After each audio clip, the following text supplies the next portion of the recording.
Hello बच्चों, let's read the question. So the question is which animal has become extinct from India. So इस question को पढ़ने के बाद जो हमारा ध्यान जाना चाहिए जिस वर्ड पर, वो है एक्सटिंक्ट।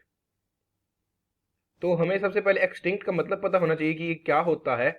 उसके बाद हम इस क्वेश्चन का बहुत इजीली आंसर निकाल सकते हैं। और दूसरी चीज जो इस क्वेश्चन की मैं आपको बताऊं कि बहुत से बच्चे इंडिया वर्ड को मिस कर जाएंगे या जल्दबाजी में नहीं पढ़ेंगे, और इसी कारण हमारी सिली मिस्टेक होती है। क्योंकि एक्सटिंक्शन है ज्यादातर वो वर्ड लेवल पे पूछा जाता है, लेकिन इस क्वेश्चन में हमें साफ साफ इंडिया मेंशन किया है, तो हमें इंडिया की तरह ही सोचना है। तो हमारे जो ऑप्शन है वो है ए स्नो लेपर्ड, बी हिपोपोटामस, और सी वोल्फ, और डी चीता।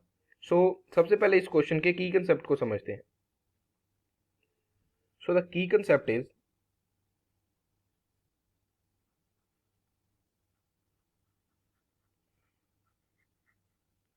की कंसेप्ट में हमारा आता है वर्ड एक्सटिंक्ट। हमें इस वर्ड के बारे में बिल्कुल एग्जैक्ट पता होना चाहिए कि इस वर्ड का मतलब क्या है, तो हम इस क्वेश्चन को बहुत इजीली सोल्व कर पाएंगे। तो देखिए, इसका मतलब है नो इंडिविजुअल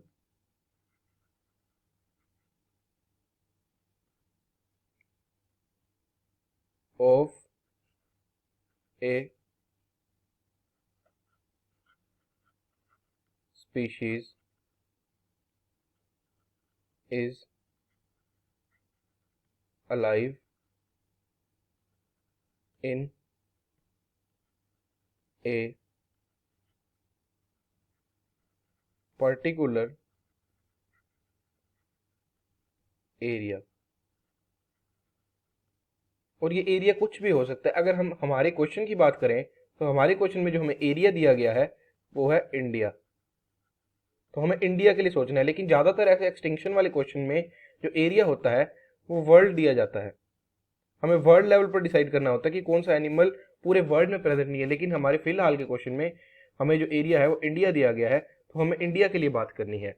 सो अगर हम इस क्वेश्चन के राइट आंसर की बात करें तो वो है हमारा option D, cheetah. So the correct answer for this question is D, cheetah. I hope you understood well.